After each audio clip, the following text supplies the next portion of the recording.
అధ్యాయాలు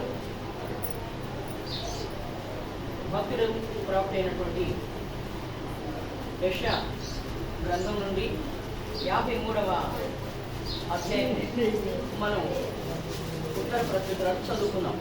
దేవుని వాక్య భాగాన్ని మన మధ్య సహోదరి మరియమ్మ గారు వాక్య భాగాన్ని ధ్యానం చేస్తారు. ఇంకో మౌతేనా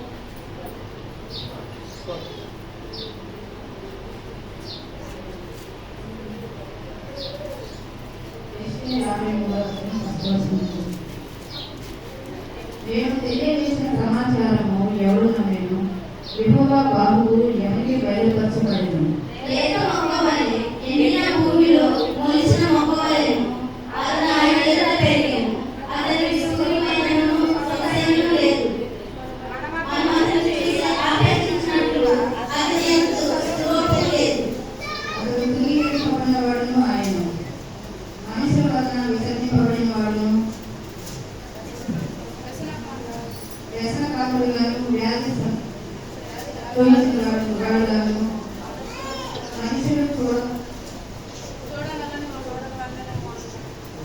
చూడగలని వాడుగాను ఉండేను.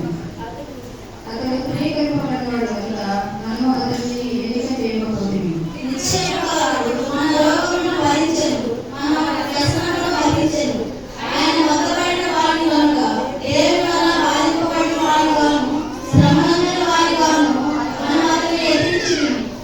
మన అధికారాలను బట్టి అతడు గాయపరచబడెను, మన దోషములను బట్టి నలుగొట్టబడెను. మన సమాధానార్థమైన శిక్ష అతని మీద పడెను. అతడు పొందిన దెబ్బల చేత మనకు స్వస్థత కలుగుతున్నది.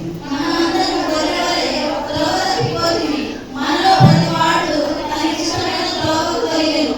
యెహోవా మన అందరి దోషము అతని మీద మోపెను. అతడు దౌర్జన్యం పొందెను, బాధింపబడినను అతడు నోరు తెరవలేదు.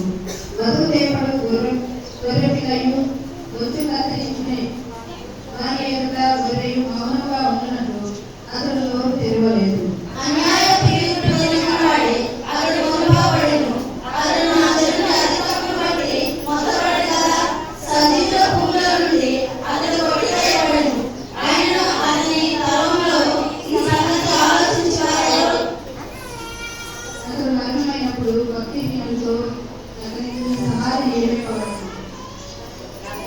ధనవంతుని యొక్క అతడు ఉంచబడెను. నిశ్చయముగా అతడు అన్యాయం ఎప్పుడూ చేయలేదు. అతని నోట ఏ కపటము లేదు.